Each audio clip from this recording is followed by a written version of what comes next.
Facebook, Twitter, Twitch, YouTube. My name's Jared Belong. I'm running as an independent candidate for governor here in Alabama, and this is one of our campaign meetings. So if this is your first time seeing this, let me see if I can rearrange myself so that it makes more sense. Let's let in Amanda. And are you on TikTok, Jared? It's getting there. I got distracted talking to you again. I have the background ready. Sorry. So this is one of our campaign meetings. This is policy on Tuesday nights at 7 p.m. Central, at least as of the time of this recording. As the campaign goes on, that time may change. So please check the website. That is jaredalgov.org. And there is a link to actually join the meeting if you want to participate actively, like you're seeing on screen. You can jump in and actually participate. Otherwise, you can stay in the comments, come hang out, and provide your feedback there. And if you don't want to do that and you don't want to be on camera, you can still join and volunteer and help out with things like research or social media or copywriting, design. Pick a team. We've got plenty that can always use more help, because the more hands we have, the lighter the work gets, as the phrase goes, right? I think it's more many hands make light work. I think that's the phrase. Anywho, so policy meetings, we're going to talk about the three main topics. One of those typically, so healthcare, education, or the prison system here in the state of Alabama. If something timely comes up, we may bring that up. We will talk about something that is timely, and I will give a trigger warning before we get there. But we're not going to dive into it too much, because I don't have a solution, and it's tough to talk about when it's fresh. So we'll get there. All right.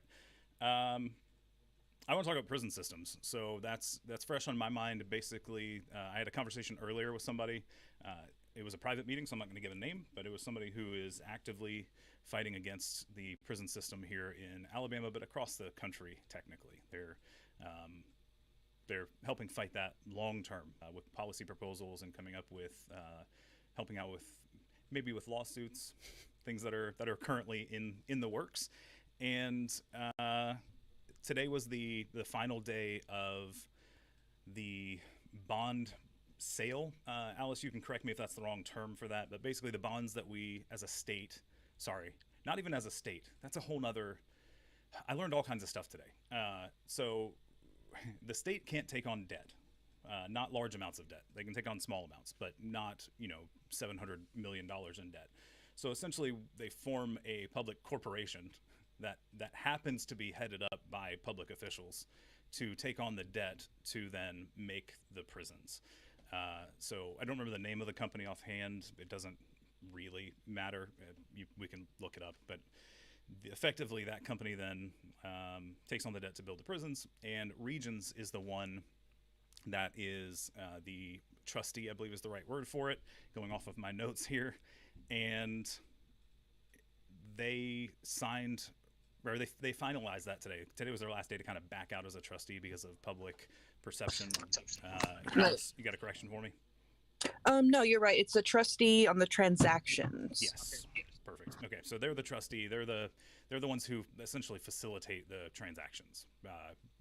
If I understand the terminology correctly. If I don't, and you're a finance person, please jump on the team and help me not use the wrong words when we're talking about things that I'm not 100% full informed on yet. So just learned it today, trying to make sense of all the stuff that I learned, and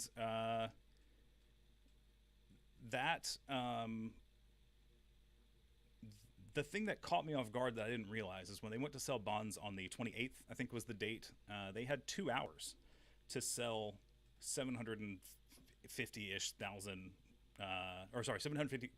million worth of bonds. And they actually were about $200 million short on the bond sale. And because of that, they end up giving better interest rates for the people buying the bonds, which means our state pays more money out of those for those bonds in the long run, which means the prisons are actually going to effectively cost the state more than we originally intended, which was already obnoxious and abhorrent. I don't want to overuse that word, but it's appropriate in this situation. We decided to spend $400 million of COVID funds on new prisons, and that's a part of this deal. It looks like all of that's actually going to go through. They got pushed back last year when the initial announcement happened, and this year it's actually going through. It looks like so that'll be in Elmore County, I believe. And just want to bring that up. And one of the things that caught me, one of the words that got used in this conversation, is the people who are buying the bonds. If I'm remembering the term right, they're essentially they call it a subscription.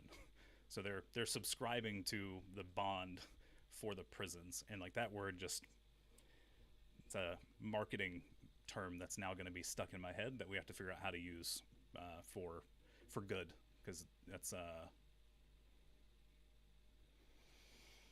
I don't know. I don't have a good word for it. This is all still kind of fresh. So it's part of the beauty of doing these live is you guys get an actual like reaction from me and when I'm learning stuff. And also, we can chat and learn stuff. So we can do that together. Let's see. Is there anything else about the prison system specifically? I'm trying to remember if there's anything else that I learned today. Let's see. About the system specifically, no.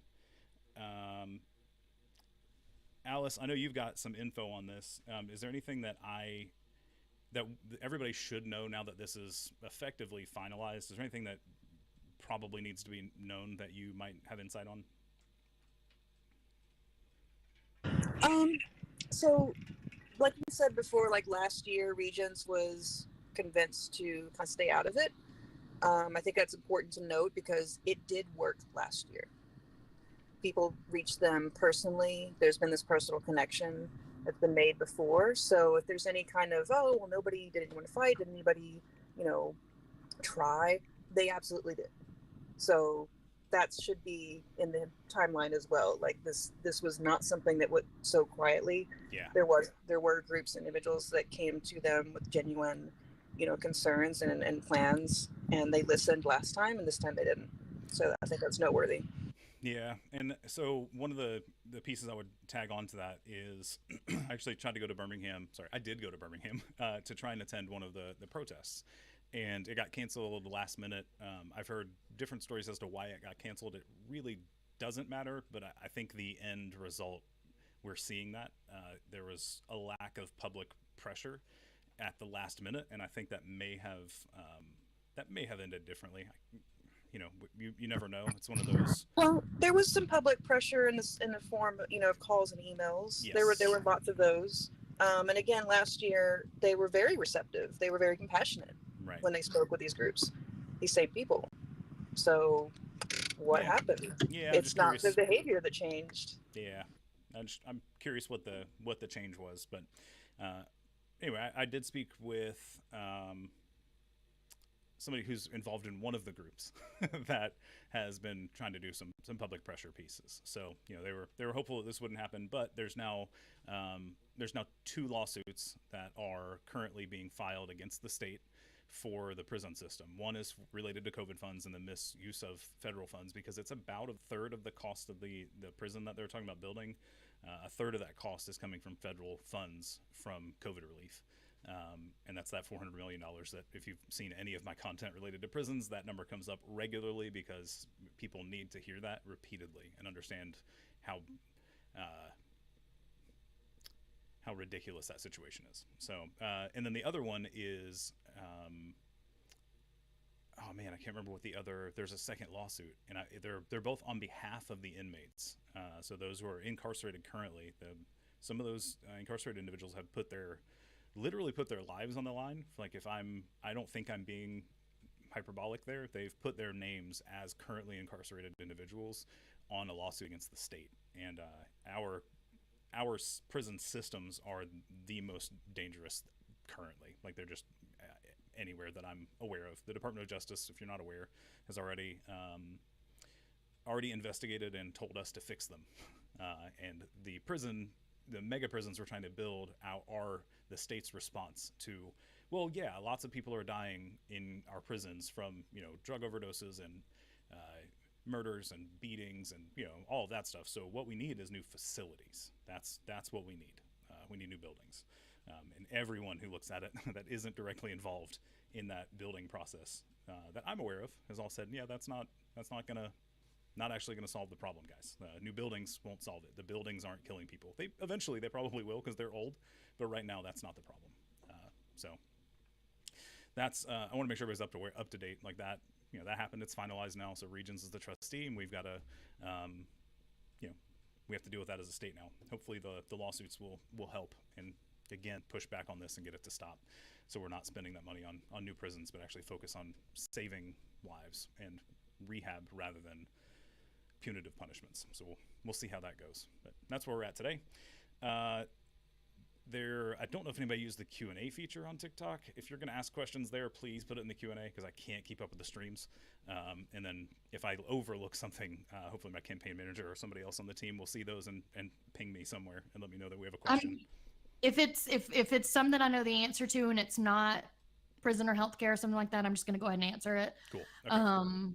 If it's something related to what we're talking about or something policy related, I'll ping you. Perfect. I got you.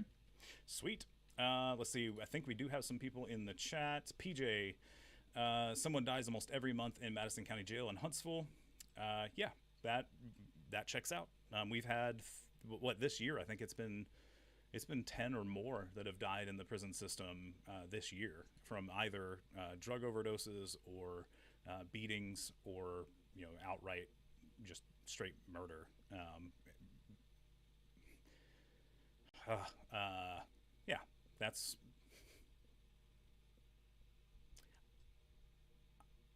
I can't. Why are we funding that? Yeah, it's frustrating to hear people want to keep funding that and putting more money into new physical structures, not fixing the societal structure that causes all of this to happen in the first place. So, yeah. If you so Anita, this is a sidebar. Anita and Amanda and I were talking earlier about the TikTok-a-thon and just the things that we could do, and we talked about a combined like hour or so podcast episode that we could do. And I'm actually gonna do the story that I've talked to you about the prison system that I gave you some info about previously. Yeah. So just to support and reiterate that fact, yeah. I'll be doing a full story on how bad it is. Not that nobody does, not that nobody's aware or not aware, but Yeah. So PJ on YouTube actually replied back that the jail that they were referencing earlier in Madison County has been built twice, and that actually I didn't make a note of it, but it pinged something from a conversation that I was having this morning with somebody, and they made the claim that roughly every time the bonds expire for the previous building of a prison, they effectively go to build more. So it's just a cycle of like, oh look, the bonds are up, I guess we need new prisons, let's make more. And it's just a vicious cycle like that. So almost like the recidivism rate of poor people ending up in prison because they're poor and then getting more fines and being punished further, being sent out with the phrase I keep hearing over and over again is $10 in a bus ticket and told to not come back with no actual support behind them. So that it sounds like both systems are just set up to be cyclical and bring stuff back around. So that's something that is triggered from the conversation earlier. Somebody asked if I'd gotten any backlash. I mean, outside of like trollish comments on the internet, no real backlash currently. I mean, what are the thing I'm doing different than most politicians is I'm not saying stuff that I'm not aware of unless I say like, hey, I heard this. If I'm wrong, tell me. I don't make claims that I'm not sure of. I'm sure I've been wrong on like some weird little small details, and that's fine. You can call me out on it. But the only backlash I've had is internet trolls, and they're expected. And ironically, they're doing nothing but help. when trolls engage on social media, it actually just helps with the algorithm. It shows people are commenting, engaging, and it's beneficial. So I don't discourage them. I don't feed the trolls, but you can come hang out and say horrible things in the comments. I will say, because TikTok, if somebody is saying something that is mutable or bannable for all my admins, for me, that is threats against life, overt, just straight up racism, and then ignoring boundaries that I set. So, for instance, if somebody keeps pestering about something that's not on topic, so this is a policy meeting, if you keep bugging me about like something else that's not policy, which this is probably the most open meeting that we have, but if it's a different meeting about strategy, for instance, you keep bugging me about policy, like I will mute you at some point if you don't listen, just because it's distracting and gets us off topic. So, but those are the only things that we mute for. I've only banned like 2 accounts, and those have been life-threatening or race-related. So, but not real people. They're just anonymous accounts. So related to the prison system still, we have roughly 166 people that are on death row. I've heard that number is different. I've only heard that from one person, but everybody else I talk to says the number should be pretty close, because you can't easily fudge the death row numbers because of how people get convicted. Like, there's paper trails for all of that, so it's pretty hard to fake. But let's take that 166 people that are on death row, and there was an interesting thing that I was reminded of that I knew happened, but it didn't realize how much of the death row population is affected by 2 things. So we have the ability still, I believe, if anybody is, I didn't write down whether this is still the case on this one, so if I'm wrong, please correct me. It's one of those instances. I think I'm right here, but there's 50+% of our current death row inmates that are in for a non-unanimous jury decision. So meaning they're on death row, and not the entire jury agreed that they should be on death row. That was a thing that my understanding is it's still a thing. It might not be anymore. If you know, please correct me. Either way, 50% of the people on death row were in that boat. They had a jury, and not all of them said, yeah, they deserve the death penalty. Like, that shouldn't be a thing. The whole point is to be in front of a jury of your peers. And if they don't all agree, like, I don't think we should have the death penalty anyway. That's a whole other discussion. But like, the fact that the way the system should work, I would hope, is that everybody agrees, like not a partial decision. And then you add on top of that, there's about 30 that are still on death row after the overturning of a judicial override. So essentially the jury said, no, death penalty is not appropriate. Maybe life without parole, but death penalty is a little harsh. The judge used to be able to override that and say, we're going to do death penalty anyway. That is no longer allowed. But when we stopped that, we didn't retroactively apply that rule. So there are people that are still on death row that were judicial overrides. So the jury didn't think that they deserved death row, but the judge decided to give them death row anyway. So that was some stuff that caught my attention. And the ending stat is that there's only about 8 people that are on death row that aren't in one of those 2 buckets out of the 166. There's about 8 that are on death row for the current way the system should work, whether you agree with it or not. But that's where we're at. Out of 166, about 8 should be there, according to the current rules. So that kind of blew my mind, because I knew those 2 things were problems. I didn't realize how pervasive they were with the current population. So before we move on, does anybody want to chime in anything about any of that specifically? Because again, this whole thing is like, this isn't the Jared campaign. It's my name, my beard, sure, but I'm here to represent the residents of our state. So like, if you have something you want to talk about, please chime in. While I'll give you a chance to unmute, Frankie said, I don't believe in having a death penalty at all, but it's seriously crooked if we don't require unanimous jury. Yeah. Assuming that we're going to have the death penalty, like, there should be a unanimous decision at that point. Like, everybody should agree. Like, that just, it doesn't feel right. Somebody unmuted, and then I started talking again. Who was that? Alice. Yeah, that's all right. Guys, you should definitely field comments before you get to me, because well, I had it. So you talked a lot about the risks and the the failures of the prison system. So I wanted to tie that into. You broke out. You cut out a little bit. Am I here? No. Uh-oh. There you go. That's better.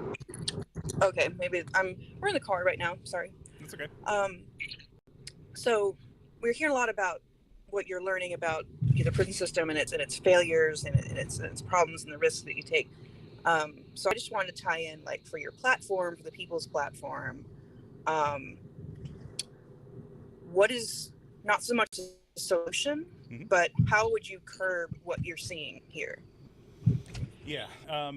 So there's two parts of that. Like what I would like to see happen as Jared the person, and what I would like to accomplish as Jared the governor. So as a person, I mentioned earlier death penalty. Like I don't think that that should exist. That's a much larger conversation we need to have as a society, though. Like I shouldn't make that decision.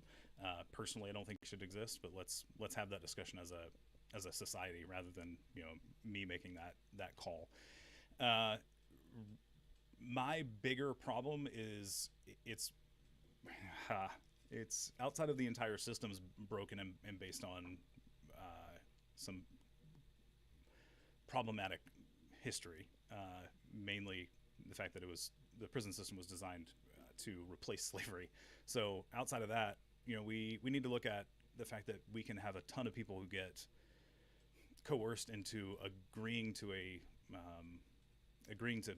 say that they're guilty, that they did something, even though they didn't, so that they aren't scared about getting a longer prison sentence, right? So if there's a possibility for 30 years, but hey, if we just don't go through the rigmarole and you say you did it, we'll give you 10.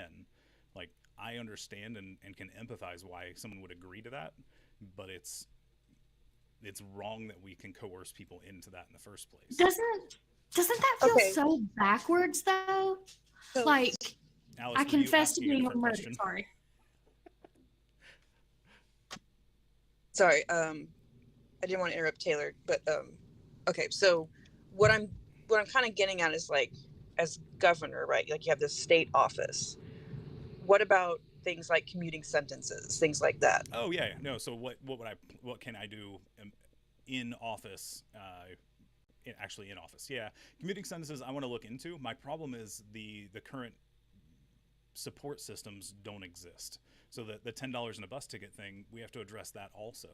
So one of the things I want to do upon getting in office, one of the first things I plan on doing is building out a team to actually look into the current incarceration cases, like everybody that's incarcerated currently that has been convicted of what I'm calling victimless crimes, because I don't want to use the term nonviolent, because there are some crimes that are considered violent, but they're still potentially victimless.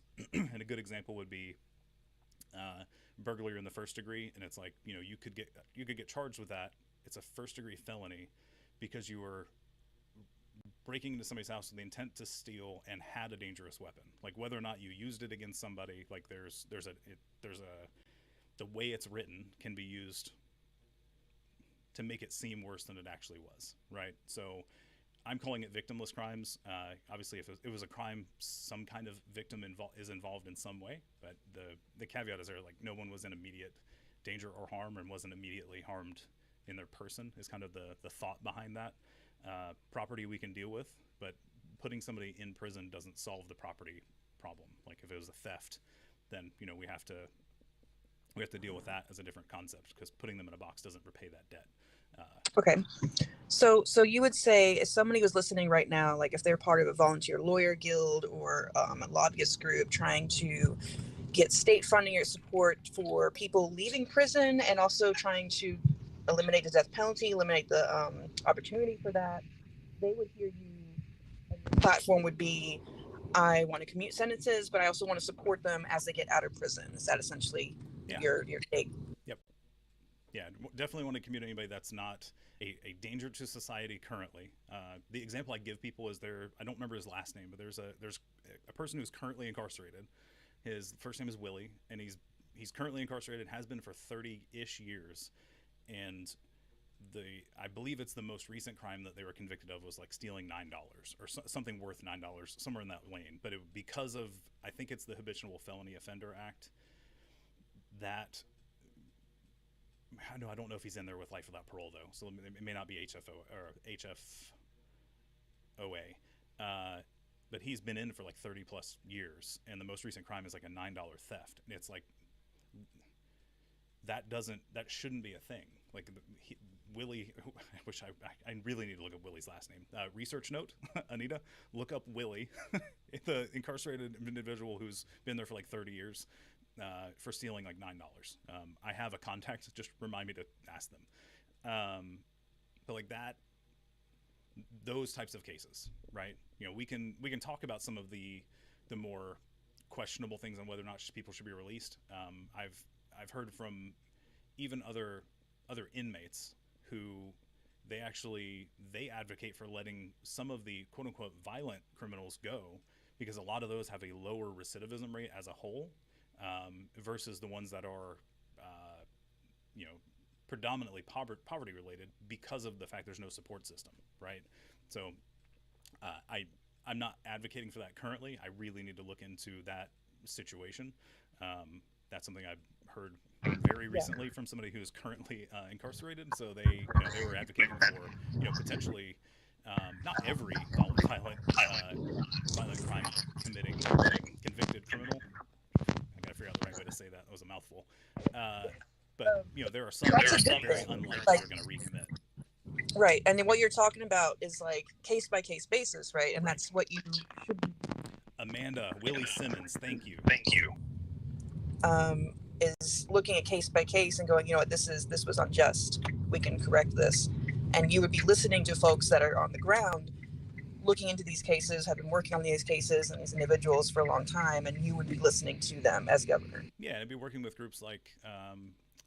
Now, the one that comes to mind is I think Alabama Appleseed is one of those organizations. So talking to those organizations to come up with plans for or lists of people that they've been talking to, because that organization specifically, if I remember correctly, they're trying to get people out by using the resources available to them and trying to get them representation. But talking to them about like, hey, what cases make most sense? Like let's hear it out, and then talking to other organizations that are there for the rehab / re-entry program. So they're being re-entered into society and support them in that situation. So like one of those things would be housing. Like we have to figure out a way to not have people end up houseless because they don't have the support structures in place. Because let's say Willie Simmons, he's been in jail for 30 years or prison for 30 years. Like I don't know that situation specifically, but I have a hard time believing there will be a support structure waiting for him when he's released. I just, it's more than likely he has no support structure when he gets out. And that, again, the $10 in a bus ticket doesn't solve that problem. Like you kick him to the curb essentially. And that's something that we have to deal with. And those are the organizations I'm still trying to find. Those are a little,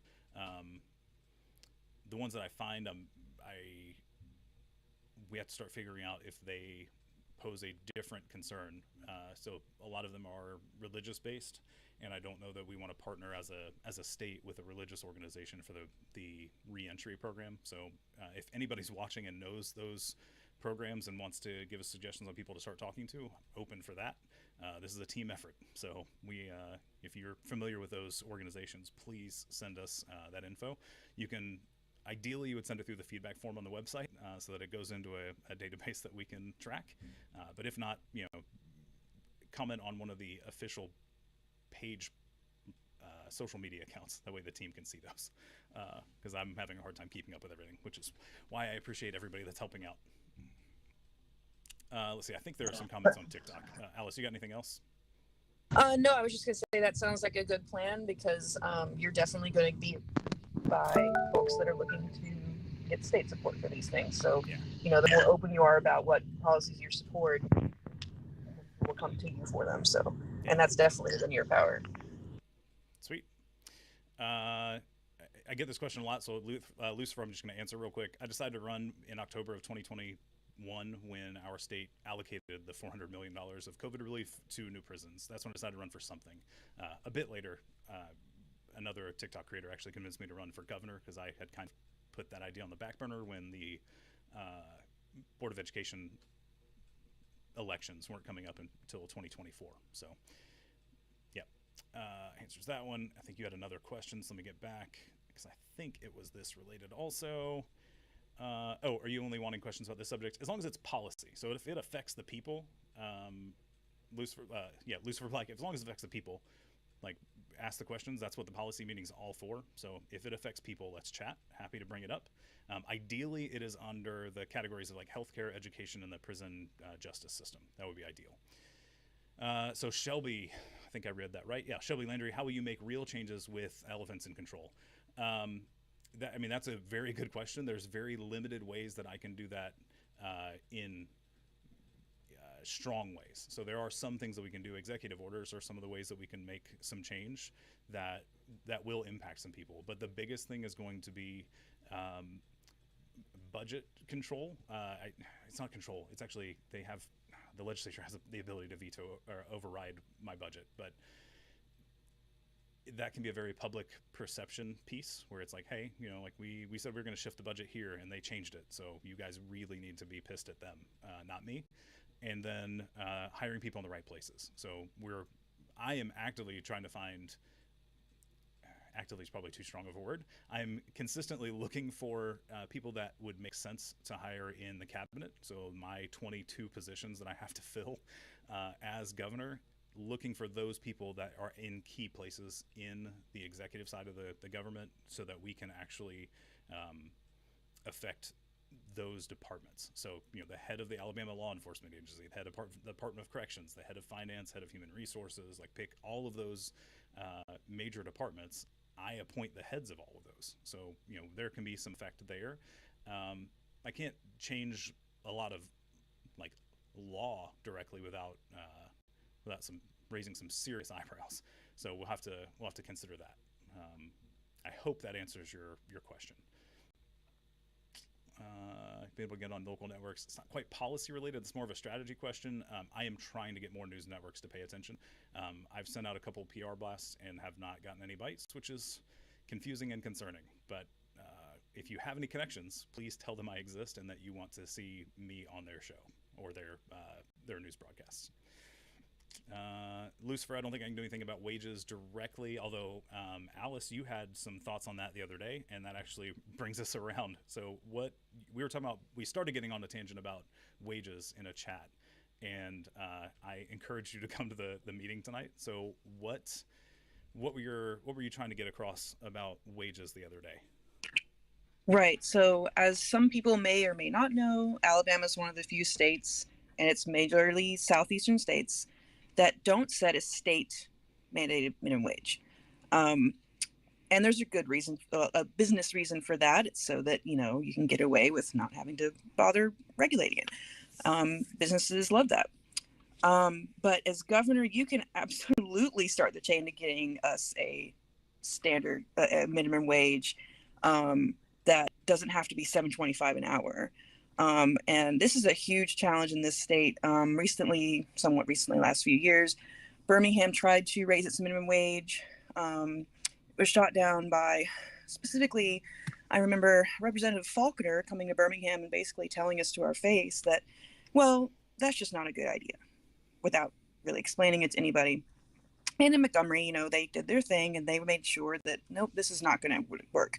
Alabama does not have home rule. So, the home rule problem in Alabama makes things very difficult for municipalities to take charge of, their take some of their destiny, you could say. But as governor, you would absolutely have power in getting us a wage increase or set a minimum. So where does that research / effort need to be put? Because that's something I hadn't been able to find an answer to, mainly because I haven't been able to spend the time researching it. That's why we need volunteers. So TikTok, the 14 people that are hanging out, if you're not a volunteer yet and you have some spare time, I would love your help. We've got a couple people signed up for research, but the more the merrier.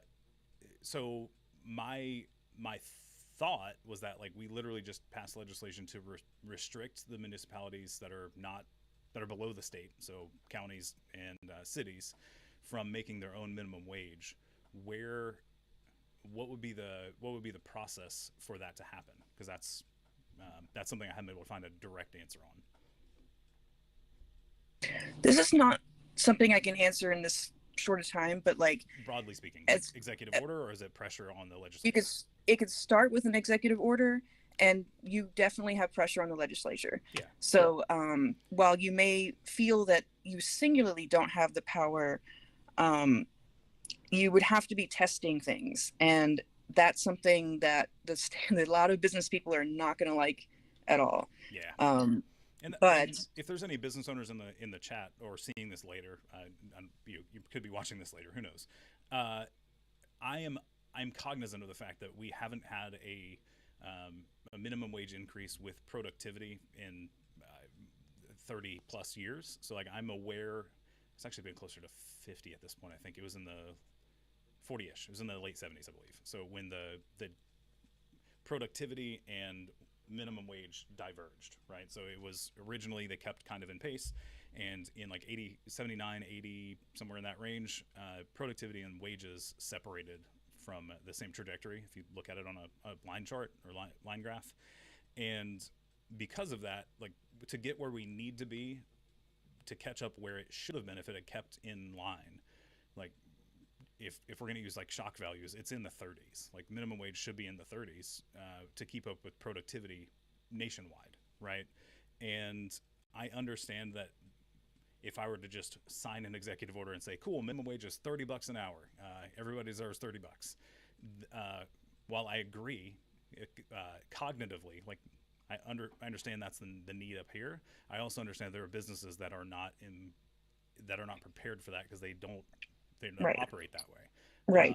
And there are people that let me say this and I'll let you jump in. There are people that operate from a mentality of like, if your business can't sustain a livable wage, you shouldn't exist at a business. And again, from a purely theoretical level, like I get it, I follow the thought, but also like that it's unlikely that business owner has been doing that as a small business. I'll say it's unlikely they did that on purpose. Like they came up, if they started their business in the last 50 years, they've been keeping up with whatever minimum wage has been set. Like they haven't been a part of that historical growth of minimum wage. So I'm aware of that, and we have to keep that in mind for whatever we decide to try and do. Alice, go ahead. So executive order, what was I going to say? Dang it. Minimum wage, watching out for businesses that can't afford it right away. Oh, yes. So most state, actually, I mean, every state that does minimum wage increases, even just municipal wage, municipal, ordinances where they increase wages, they do it incrementally. Yeah. So, we definitely don't want to scare people, be like, oh my God, we're going to launch ourselves into debt and despair because we got from $7.25 an hour to $30 an hour. There's no way. Yeah, of course that can't happen. So generally in increments, based on revenue, is how cities pass ordinances to increase pay rates. They can kind of set their own minimums. They have to go through approval, and I'm talking municipal level because that's more of what I'm familiar with. But so, but definitely, of course, I do understand what you're saying with the nuance of, well, if a business can't pay you a living wage, they shouldn't be in business. There's definitely some nuance there because we're not trying to hurt businesses and actually make them go out of business, and then what are you left with? You're left with less resources and less jobs, less security. So increasing it at a reasonable rate based on inflation, which is what cities do, but Alabama has not done that.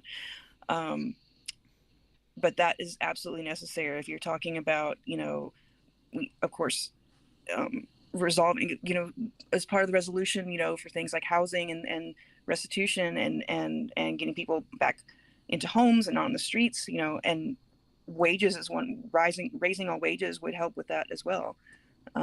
So it's very much related. Yeah, and that is like wages is the thread that ties all three of the main parts of my platform. So healthcare, education, and the prison system that we have. All three of those are interlinked with wages.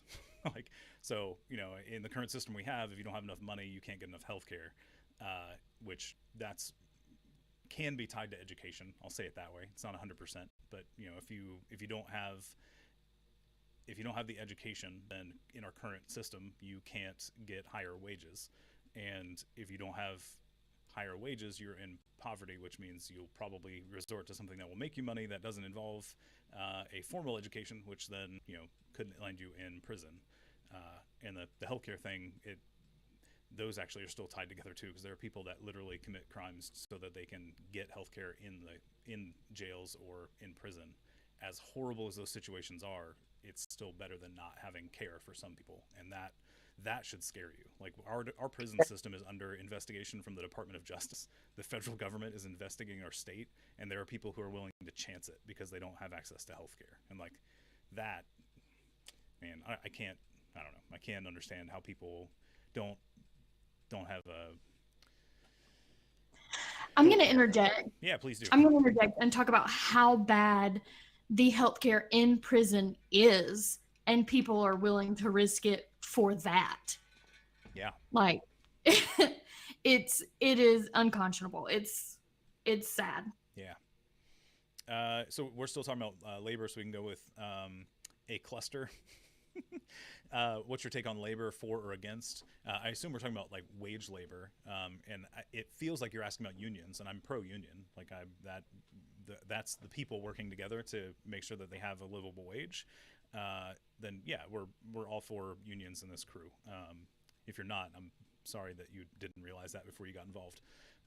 You're now pro-union. But yeah, that's we're here for the people. Right, so that's the end goal, is to make sure everybody has a better life. Hopefully that answers that question. Cluster, if you were talking about like labor in birth, that's a different conversation. Please clarify. Let's see, Cynthia. Man, this comes up. I mentioned this to Amanda earlier. I need a list of videos that you guys want me to record, because I keep forgetting to record them, and I just need a list to refer to. That's easily accessible. So let's talk about that later. But casinos, lottery, yes or no? I don't have a problem with the lottery or casinos as a concept. Like if you want to if you want to gamble your money, gamble your money. Like it is yours. What I don't like is a state-run lottery with the guise, I'll call it, of helping people in impoverished communities with better access to education or healthcare, pick a topic. But the idea generally is to have a lottery that not subsides. What's the word I'm looking for? It's the problem of doing it live. It helps cover the cost. Subsidizes. There we go. Subsidizes. Yep. So it helps subsidize the cost for education and healthcare for the impoverished communities of the state. Right. The lottery and casinos I can't really speak to. It's more lotteries that I've looked into, but the lotteries that I've seen, the proposals are all systems that are typically quick cash. Like you pay $1, pay $10, whatever it is, and you're hoping that you win this big pot of money that will get you out of poverty. And my problem is that the state is now running a system that gives false hope for getting out of poverty, with the side benefit of putting some of that money back into that exact same community to give them better education or better healthcare, or whatever the social program is.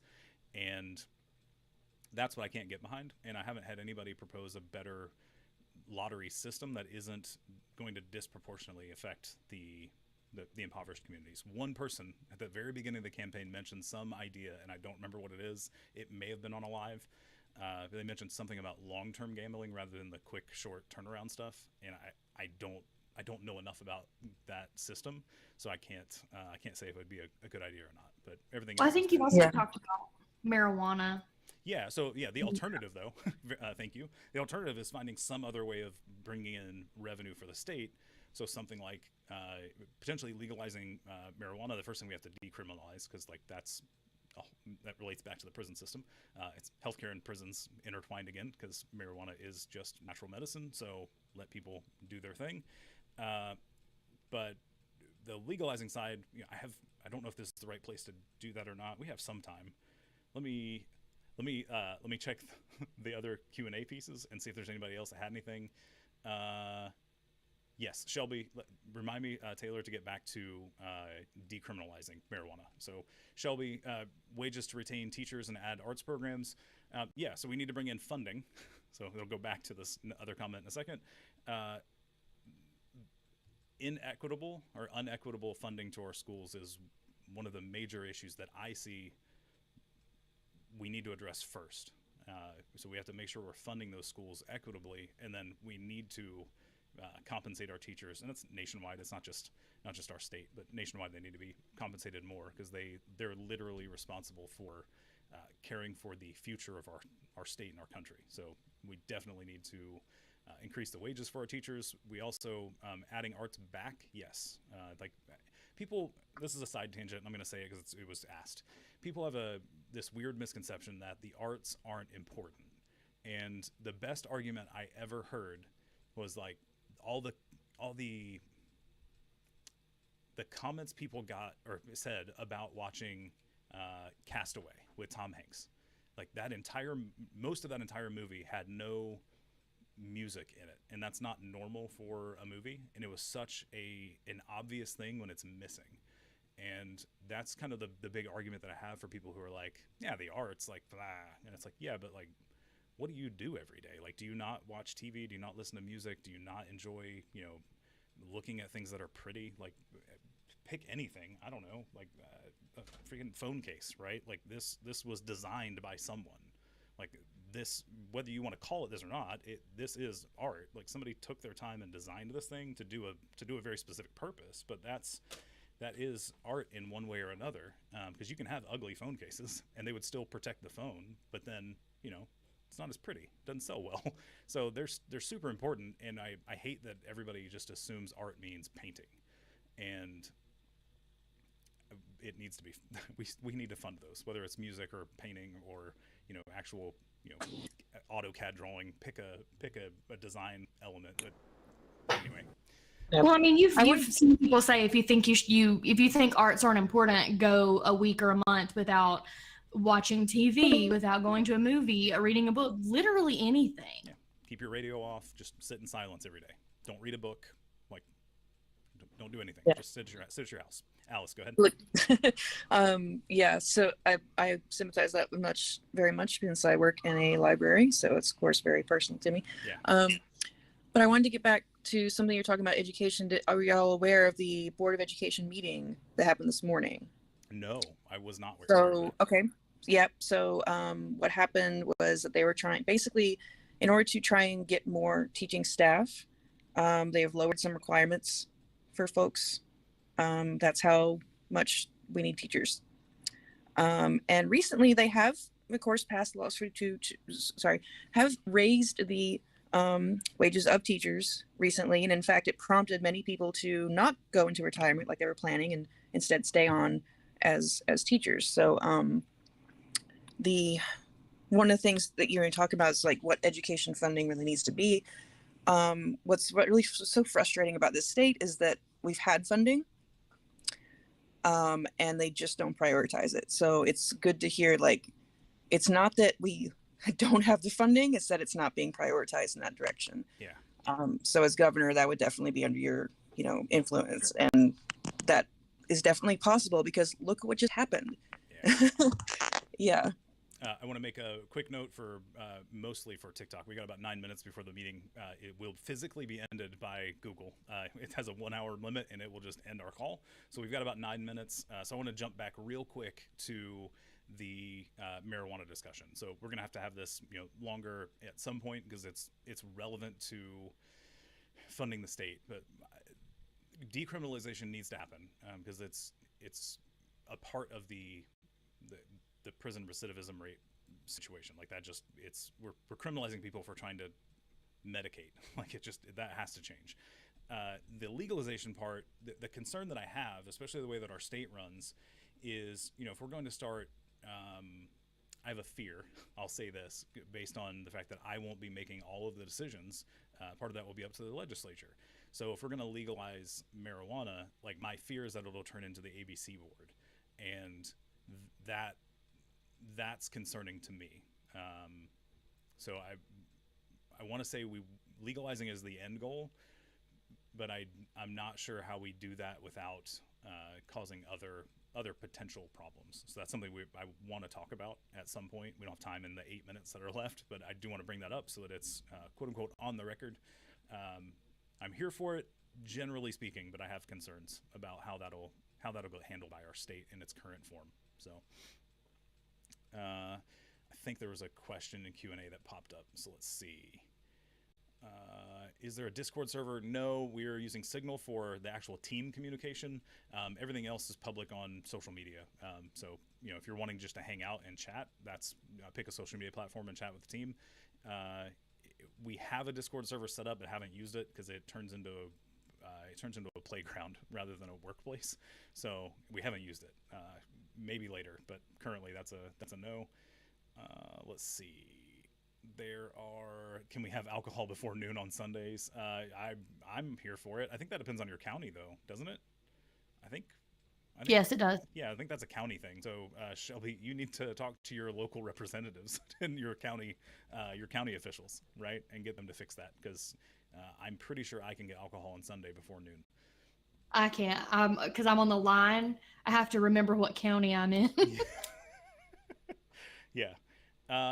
Let's see. Aubrey, what are you doing to get your name out in Alabama? So part of it's this, like right now, because funding is still, we have some money in the bank. I don't know what it is offhand, but the last report, so at the first of the month, we had $1,500 in the bank.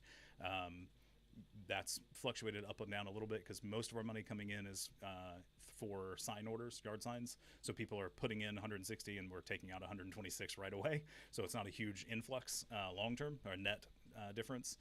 And once that money goes up a little bit higher, we're going to start doing more things to get our name out outside of organic growth through social media. That's a big chunk of it. Alice, you said your spouse has a question. This is all public, by the way, so whatever you type, they can see it pop up on the stream. So do that. Yep, with caution. That's totally fine. Cool. He consents. Yep. So here's Byron. Sweet. Hey. Yeah. I have a question, especially given that like the state recently, basically agreed to sell bonds to fund the state parks. You've talked about selling bonds for the state prison system. Mm-hmm. And of course, as a Birmingham resident, I have angry present memories of the Birmingham Waterworks Board situation that was caused largely by bond sales. So I'd like to know if you support bond sales at the state level, or if you would like put an end to this nonsense, as it were. I'd love us to get out of the business of selling bonds as a state. Yeah. And I just want to know what your take on that is.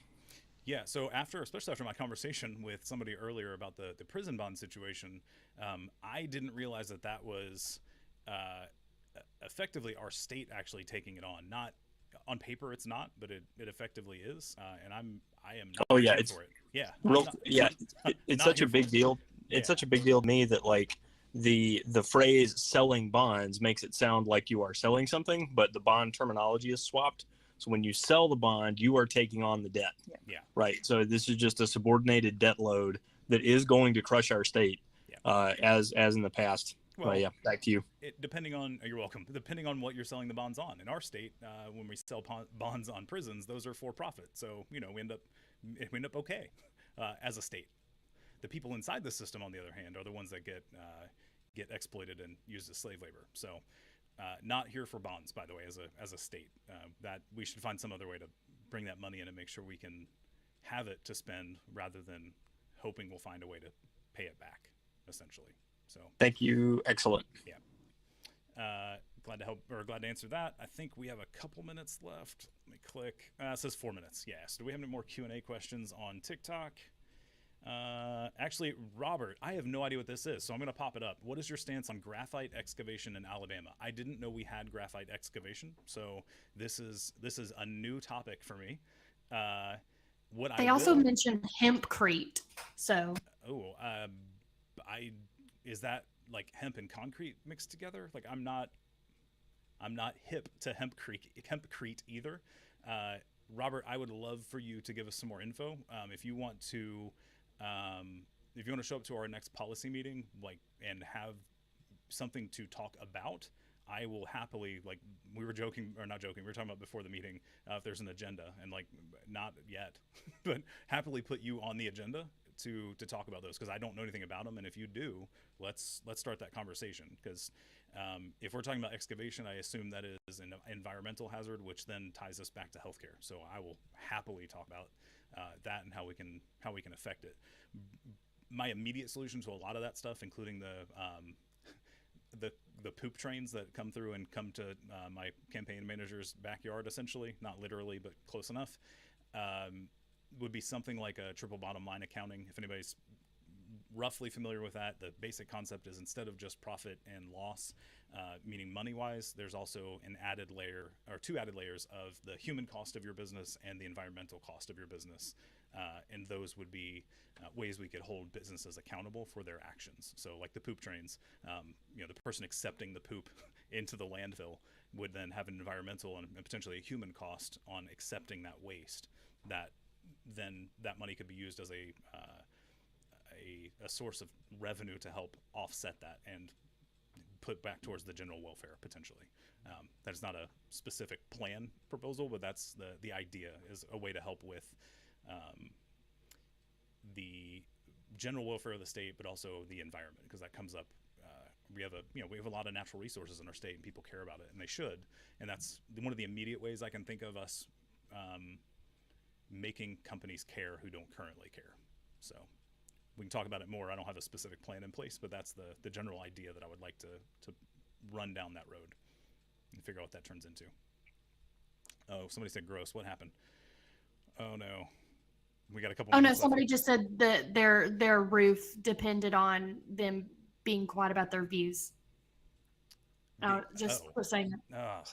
Okay. Yeah. I know. I hate landlord that. situation. Yeah. Actually, okay. I have a request, since we have like 2 minutes left. Anybody who's watching this now or later, if you have a way of pulling reports on property sales to determine if the new owner is the primary resident, I would love to find more information on that, because it has not been easy. Oh, our meeting ended. I told you. So TikTok, you can hang out for a second. Facebook, Twitter, Twitch, YouTube.